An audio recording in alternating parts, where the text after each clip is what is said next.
process is the new premium, and showing, like, having this like process of how you made this whole thing, the story behind it. The story behind it, Apple's doing a lot of kind of real handmade things, and then showing the behind the scenes of making it. Like, it could be done with AI, but like they're making it handmade and going to those, nth degree to bring it to life. Coinbase is to this ad that looked like an 8-bit commercial, all filmed practically, and all this work goes into it just to be like, hey, this is the story behind it. We're actually making something real, and audiences can feel that and engage with that, and it's something that's very interesting to people's minds. Welcome back to Conversations That Matter. Today we are joined by Chris Marcus, CEO of Colormatics. Chris is the mind behind some of the most engaging ads in the world, but he's also the guy telling you that polished is overrated. From national spots with Stephen Curry to a viral how-to video involving toy cars and a model railroad, Chris is redefining how brands actually win attention in 2026.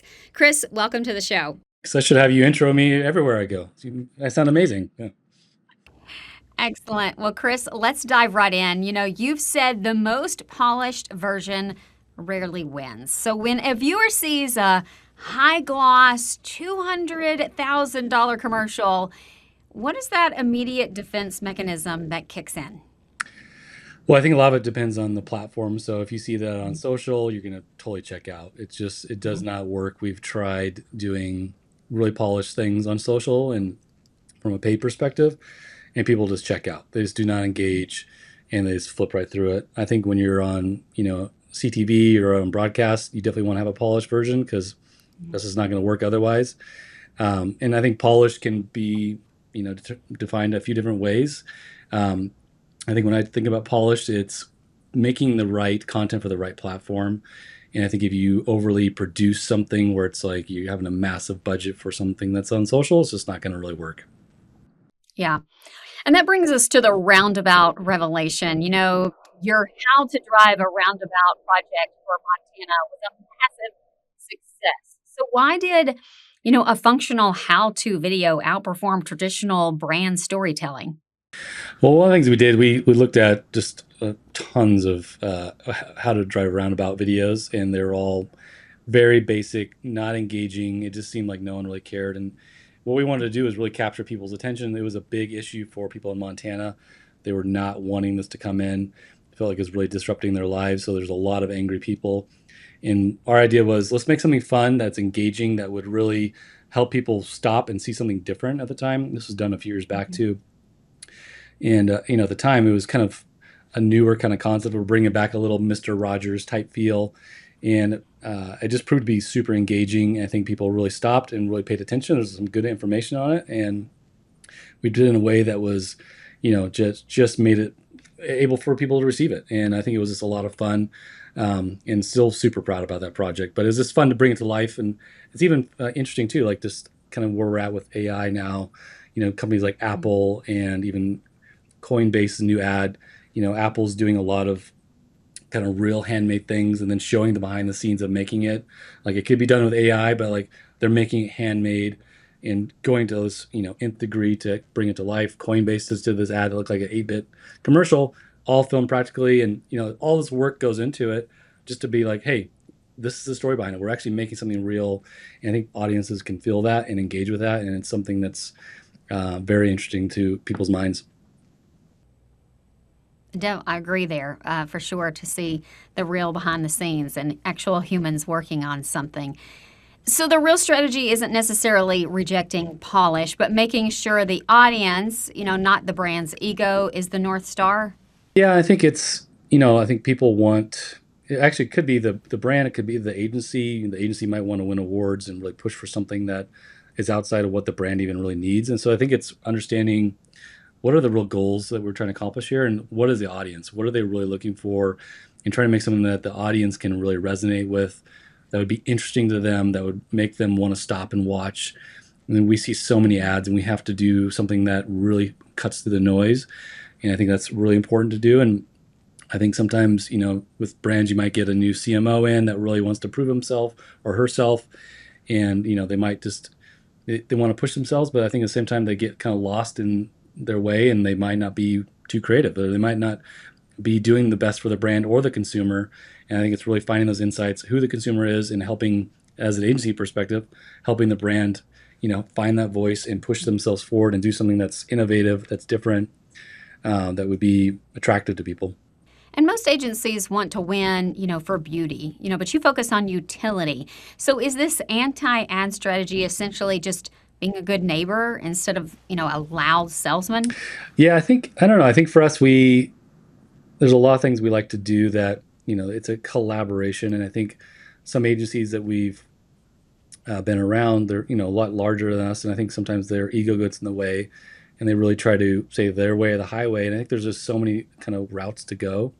And for us, we've seen, there's a way to kind of bring in the product, bring in what we want to kind of capture and tell our audience about, but do it in a way that's actually interesting and that's engaging.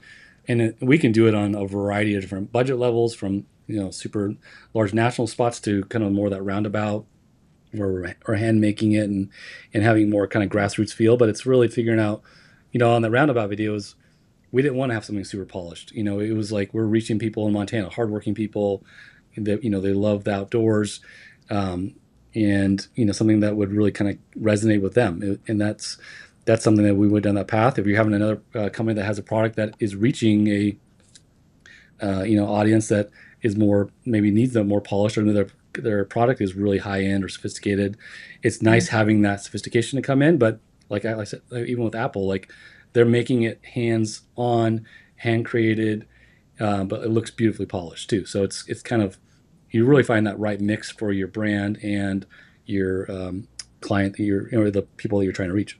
Yeah. So what about the platforms? You kind of mentioned this earlier, do TikTok and Reels actually punish high production values, or is it just the users, doing the gatekeeping here? I would love to get behind the scenes and see what really happens on like the algorithm side, but I definitely know people punish that, and I think they skip that, and I think they just do not engage. People on TikTok and Reels, they're really looking for, influencers, real people that they can engage with, personalities. And I think, there's, even in the world of AI now, there's so much AI stuff that's coming out. And I think, my kids, they're really pushing back on that. They don't want to see that kind of stuff. They just call everything AI.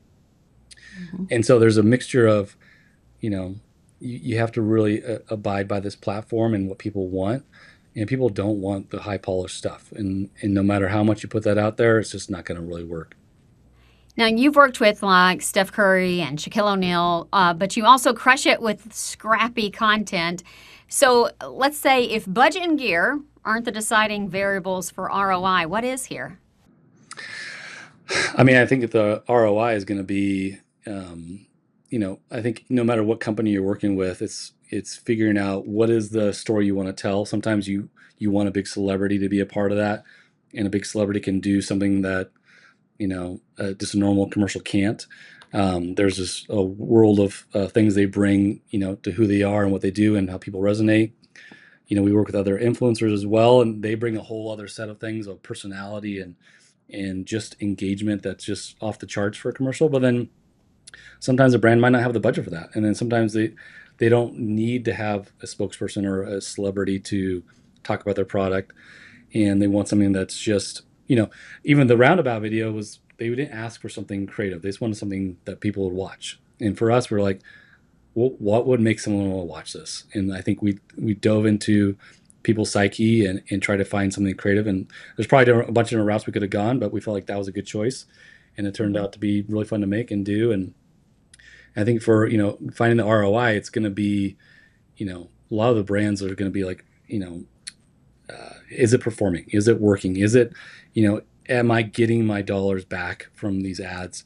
And even what we've been finding lately too is, even a lot of our national stuff with even influencers and people that are recognizable, it's still having the product featured quite often and having a way that's still tangible and maybe not too distracting. I think people kind of get overwhelmed, in the commercial world. Like you see so many commercials and it's hard to cut through the noise because, I mean, how many times have we said, oh, I saw this commercial and it was amazing. And who was it for? I don't remember. Like it's having that memorability, having that recall that's really important to our audience so they can go download the app or make that purchase, whatever that might be.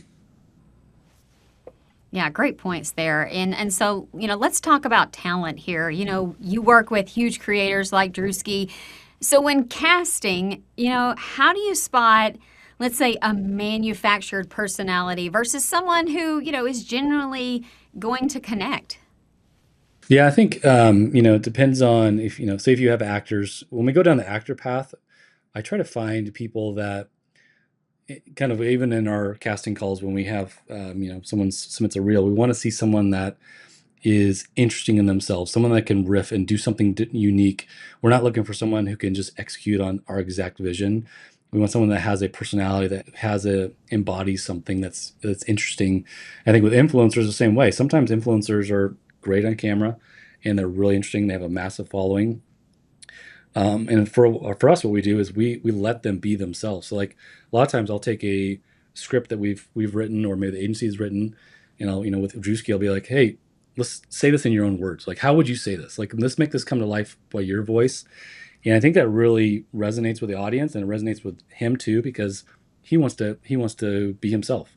He's built a great brand, and I think it's respecting those brands, respecting those creators that have created a brand for themselves, um, and marrying that with the company to make sure this is a great partnership.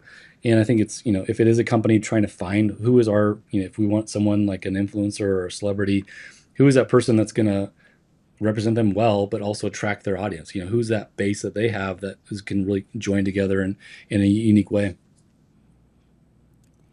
Yeah, and we've got, the smartphone paradox. Is it actually harder to make something look effortlessly raw on an iPhone than it is to make it look expensive? I'm actually really curious about this question, just with the technology and how it's changing. Yeah, I think it's interesting. I was thinking about one of my friends is a longtime editor at some company. He's done a lot of national commercials. And there's this one, I remember this one commercial that he did for, it was hotels.com. And it was a pool scene of, I think it missed Captain Obvious. And this pool scene, 15 seconds, one shot, was a 3-week edit. And like they just went back and polished and took things out and manipulated things. And if you see the beginning to the end, most people be like, how in the world do they spend that much time and money? It just doesn't make sense. And I think sometimes you get so many people in the room that they have to put their mark on all this stuff, and it kind of just Okay. sometimes I think majority of the time it just kind of dilutes it. Um, but at the end of the day, with with smartphones and kind of what we're doing, it's hard to make something that works for each platform. And I think what we try to do is we say, here's the overall strategy. We want to reach these people. Here's our channels we're going to be on. We're going to be on broadcast and CTV, but we're also going to be on social. We're going to be on TikTok. Let's create something unique for all those. And I think you have to have that in mind. You can't, I think old school, like even 5, 10 years ago, was like, let's create this master commercial and we'll just kind of format it to every channel. This is, you got to think unique content for each one that all ties together, tells a story.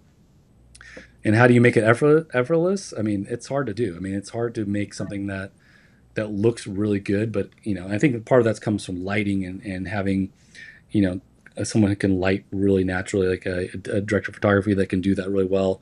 But also too, just having the people that you have featured as your actors or talent to be authentic and be, don't look fake. And because I think there's a lot. I mean, we can always think about some pharmaceutical commercial we've seen that looks just cheesy.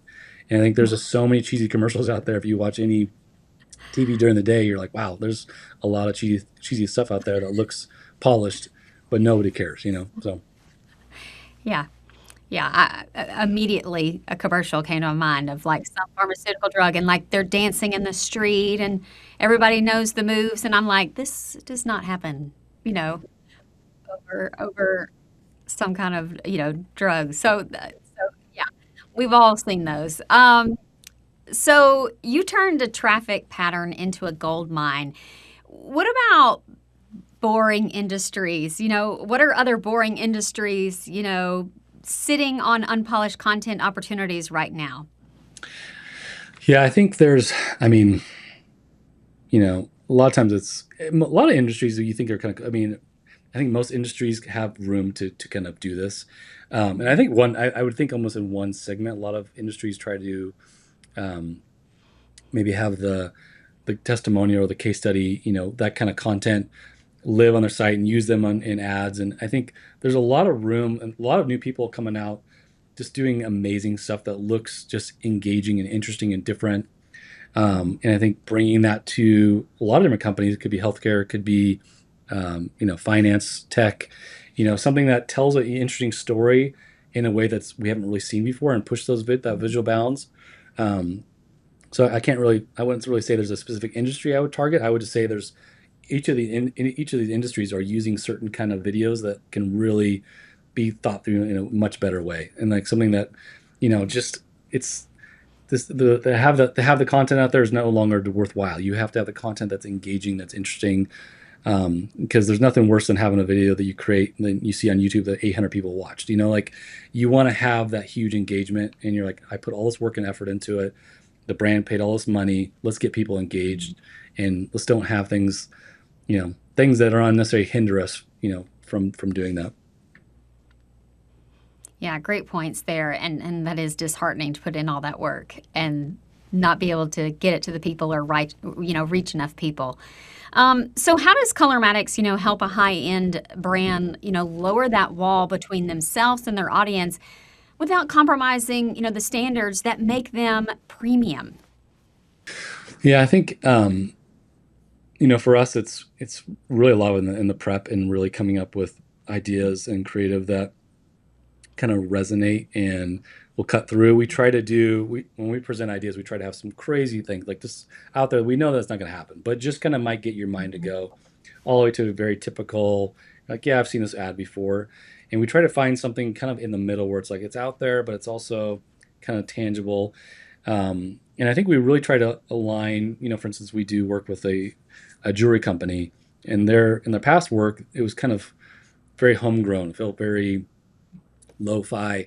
And I think one of the issues was you couldn't really tell, like, someone's going to spend 20,000 or 30,000 on a ring. You want to have some beautiful imagery of that, and that will look polished, and their product kind of deserves that. But I think there's ways to even take that and say, like, okay, let's have something polished there and have something that looks beautiful, but also on social, maybe we have someone different take on that, and maybe have an influencer or someone just kind of walking through it. Doesn't have to look quite as good, but you still have those lighting elements and making it still look, like it's not underexposed. It's not, bad audio quality. Having the basics covered, I think is super important. And I think, any brand, no matter what level, if they're a premium brand or just a mom and pop shop, you want to get something that represents them well and connects with the audience. That's the main goal. Yeah, and when you're stripping away, those cinematic filters, what is the North Star, that one element of production quality you refuse to compromise on? And I've got one, so I'm curious what yours is. I mean, I think it's, even if you don't have the budget, or if you don't have the ability to make super quality, a lot of it is it happens in the edit. You can really make something visually interesting and done a different way. We have so many tools that are so easy to get, from stock footage to AI to, just creative thinking. And so you might be limited by budget, but you can really make something come together in the edit that's unique and different. So I think no matter what level you're at, I think having something that is different than people have seen will be helpful for everybody. Giving the audience something new and fresh. Maybe it's a new edit or new style. I even saw this one ad for it was for Acorn, and they just did this. It was a talking head testimonial, but they did these really cool little photo montages that made the people kind of animate. And I was like, that's really cool. That made me want to watch it. It was a simple thing. It happened in the edit, but they could have just done something typical, and they chose not to. And I think that kind of stuff stands out, and it's something novel that people really resonate with. Yeah, it's audio for me. Yeah, it's can't compromise on audio. To me, that signals right away. Yeah, and you're right. It's called that in that post production, what they call making the magic happen, and it's easy to make that magic happen when we have those tools. All right, so in 2026, and everyone is talking about AI, right? So Colormatics runs a dedicated AI lab. So how has building with AI daily, shifted your view on where human judgment is still the only thing that matters? Yeah, I mean, I think it's, well, first of all, we've been making fully AI commercials, and it's really difficult to do. It's really difficult to And the reason why it's so difficult is because typically you're working with a client and you're working with your team, and like you want to do different versions and iterations, and it's just making that feel authentic is huge. But I think for us, we've tried to use it as enhancement tools, things that we might have done in the past, that we can enhance and make it better, or maybe find something that we weren't able to find the footage of this, or we didn't have the budget to film this, so we can make something that looks real. So I think it's important to really, for us right now, it's we have to be so involved humans right now, and I think even with the creative side of things, there's if you ever do a test on any large language model, you go, what is, pick a number between 0 to 10. It's going to choose 7. Say, do it again, it'll choose 3. Try it out. It happens every platform does the same thing. And they're just, most of these platforms are falling to the middle range. They're falling to the average. It's falling to what normally is going to happen. And so I think at the end of the day, our minds are creative. We can think innovatively. We can think of something new and fresh. We're not locked into what everyone's doing. And I think for us, it's pushing those bounds and making sure that we are being super creative. And we're using these AI platforms as tools to help enhance our creativity. And, I think there's a lot of fear around, will this replace my job? Will this, is filming ever going to be, will it still be around? And then, I think right now what I'm seeing from the big brands, there's this quote I heard today, the process is the new premium, and showing having this process of how you made this whole thing, the story behind it. The story behind it is actually almost just as important as what you see, but having those elements together is really vital, I think, today. Yeah, great point there in perspective. And as AI makes perfect visuals easy for anyone, with a prompt, does the value of the unpolished human moment become the only thing, worth paying for? Yeah, I think, it's never interesting to hear, someone made a video in AI and talk about their prompt, if you want to put someone to sleep, that's going to be that. And it was interesting last year, when that stuff kind of came out and people, 𝗚cie was doing some big AI ads. But I think it kind of lost its luster a little bit right now. And part of it is, yeah, you can make great imagery, but it's really, you're still dictated by the computer. It's really hard to make it exactly on brand and what you want and telling that story. And I think for us, it's even, when we work with influencers or talent, it's that authenticity from them, you can't go replicate a 𝗚cie. You can't go replicate a Stephen Curry. Eventually they might have their likeness as part of AI and stuff like that, but it's still the nuance. And they just might have done something on TV recently or on their YouTube channel or in a basketball game that's all of a sudden catches on fire for culture. And that is new and fresh. And AI is not going to be able to do that. And so you want to have things that really bring in that nuance and that freshness and that human element to make it come to life. I think is my point on that. Yeah, yeah. And Chris, if you could stop using CMO, from making just one specific mistake with their video strategy this year, what would it be? What I keep on hearing, CMOs, they have, to me, one of the hardest jobs. They're 10 years, 8 months to 3 years. They are short shelf life. And so I think some of them come in and they make huge changes and they do great jobs. Some come in, I think they're fearful. They want to do they want to keep their job. They want to do a good job, but then I think they maybe, they bring in a big agency they'll find comfort in that agency. So I think my advice would be, maybe have some of that, but also have a spot that you can take chances on. Work with an agency that you can say hey, let's try something new and different. Maybe you have your big agency that does all the standard stuff, but I think you have to be innovative. And I think it's easy to get lost in the idea that your job might be on the cutting room floor, and I think it's important to push that creative bounds.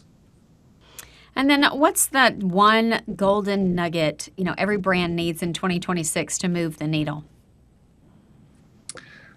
I think interesting. It has to be interesting. It has to be creative. I think people just want to see something creative that's authentic. I think it's, as soon as it starts feeling AI, as soon as it feels cheesy or like going back to that pharmaceutical ad, nobody would ever dance in a field with flowers flowing everywhere over this product. I think that starts to erode a brand, and I think you want something that will build the brand and, that would make people give some loyalty to it or want to share that or want to talk about it. And virality is kind of hard these days. It's it's hard to get that out there. And I think things like some stuff that 𝗚𝗚𝚀𝗃𝗀's been doing, some controversial stuff. It's fun and it is viral. And I think it's sometimes you got to take chances, and be okay with some of the ramifications of that. All right, excellent advice there. Okay, this is our Goodfirms rapid fire round. So give us the first thing that comes to mind here, Chris. Okay, number one word for the current state of Super Bowl ads. Meh. Sure. Yeah. 2, better for conversion, 8K cinema camera or an iPhone 16? iPhone 16 for sure. All right, question number 3, the most overrated trend in video production right now.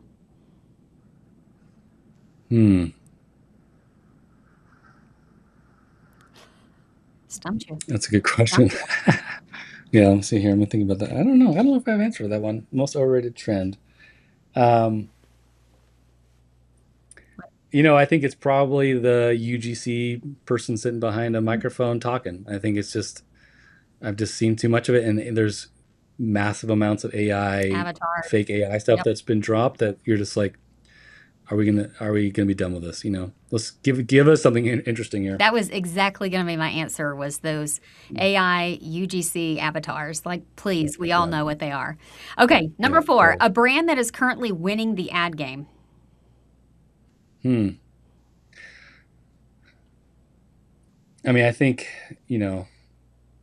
Apple's always doing an amazing job. They're reinventing themselves and doing they're pushing the bounds of creativity from visuals that look polished but also accessible and interesting, and like you want it. So I think I still love their stuff. I was just watching stuff this morning, and I'm like, it's just insane how good they are. And they kind of lost some of their Steve Jobs luster, but I think they've come back in a different way that's pretty unique and interesting. And even the Apple TV logo, the new one that they handcrafted and made this whole thing, it's like, I love watching that thing. Every time it opens up, I know the story behind it, and I think they've been doing a great job. All right. Question number 5, teleprompter or bullet points? I would go, if it's okay, if it's bullet points that we can, if bullet points can be asked, I would always go for something you can ask and then they respond to, unless they're really uncomfortable, and sometimes the teleprompter comes in really handy. So I'm kind of on the fence. It really depends on the person. Yep. All right, question number 6, 1 million budget for one video or 1 million for 100 unpolished videos? I mean, I would take the 1 million for one video, but that's just because it's way more fun to make. 1 million, all the little videos are just not as fun to make, and actually insanely hard to pull off. It's almost harder to pull off that much content than it would be to pull off $1 million spot. All right. Question number 7, the greatest unpolished movie or documentary ever made? Isn't Blair Witch Project? That was going to be my answer. All right. We're on the same page. Maybe that ages me. I don't know. Yeah, well, me too. It's okay. All right. Number 8, in one sentence, why should brands stop trying to look perfect? I think it's okay. I think there's just something that they don't need perfection all the time. They don't need this perfect world all the time. And I think that's, we've definitely seen a trend of, bringing like different models in that might not look like the perfect model that you might think, that might represent different styles or ethnicities or even weight sizes. And I think it's important to show people the full breadth of who people are, and having unique people show up on ads and having some unpolished stuff. I think it's okay. All right. Well, Chris, this has been a masterclass in modern attention. If our audience wants to connect with you or learn more about Colormatics' approach, where should they go? Go to our website, colormatics.com. Check it out. And then, we're on Instagram and LinkedIn and TikTok. So you can see a bunch of our making of. We try to do a lot of behind the scenes work to show that we're doing, but also I think it's just fun to see how it's made. So I agree. Well, thank you for listening to the Goodfirms podcast. Until next time, keep focusing on the conversations that matter.